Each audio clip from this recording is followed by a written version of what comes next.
On September 17, 2024, around 3:30 p.m., a wave of terror swept through Lebanon when thousands of pager devices exploded simultaneously.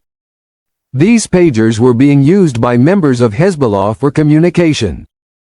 Some were in the market, some at home, and others attending gatherings when the explosion occurred.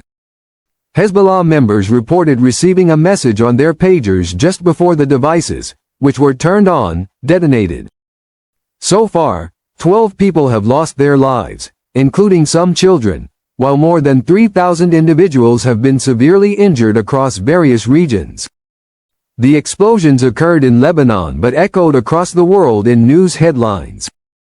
A state of emergency was declared in Lebanon, with panic in the streets, the sound of ambulance sirens, and hospitals overcrowded with the wounded, leaving even chairs in short supply.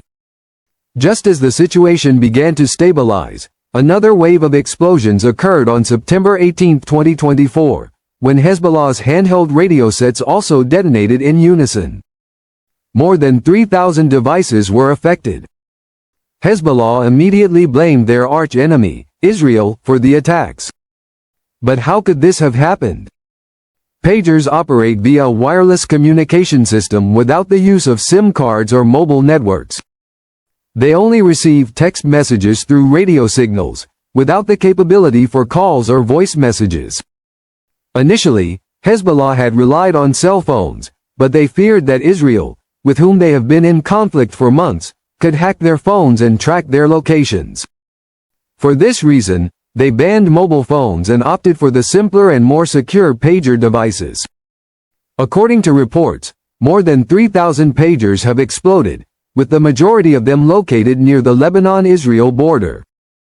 While thousands of Hezbollah members have been injured in the attack, Iran's ambassador, Mustafa Dada, claimed that Israel's intelligence agency, Mossad, was responsible for the incident.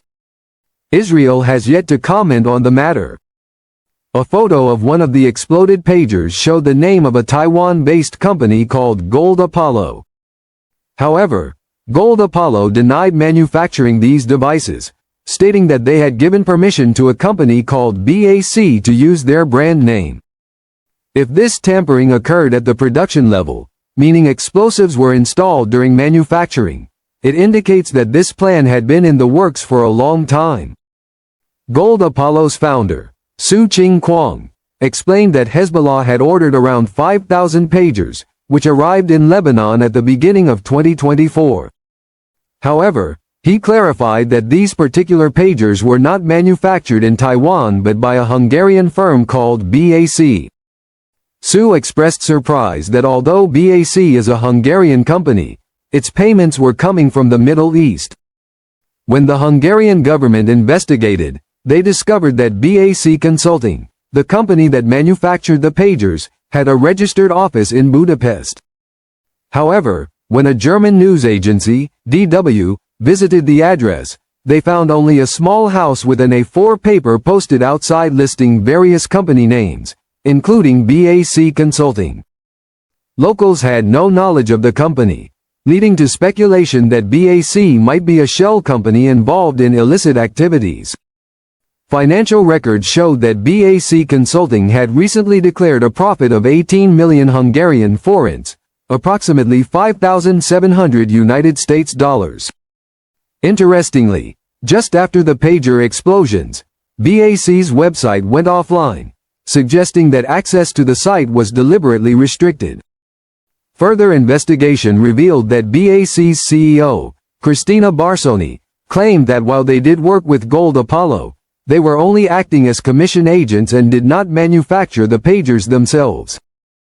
In response to the growing controversy, the Hungarian government intervened, with a spokesperson stating on social media that BAC had no manufacturing facility in Hungary.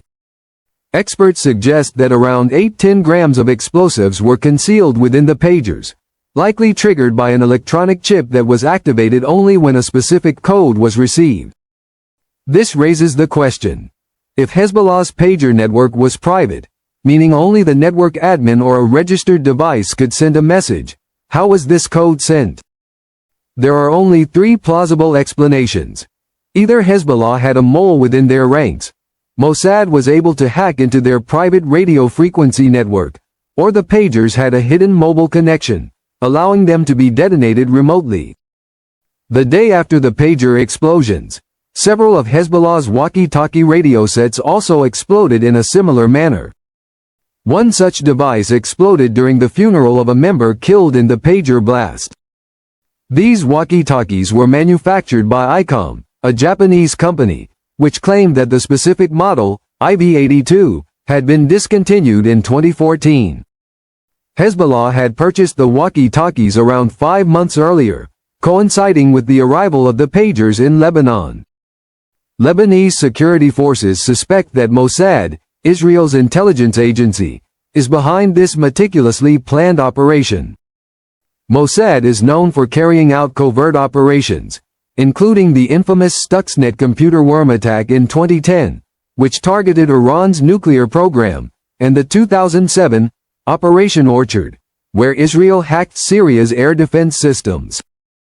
This recent attack in Lebanon is seen as unprecedented in modern history, sparking debates about the security of communication devices.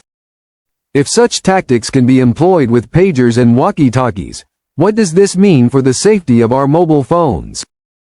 War has always been a part of human history, and it will likely continue. However, this attack reveals a new method of warfare that is much harder to defend against. What are your thoughts on this incident? Let me know.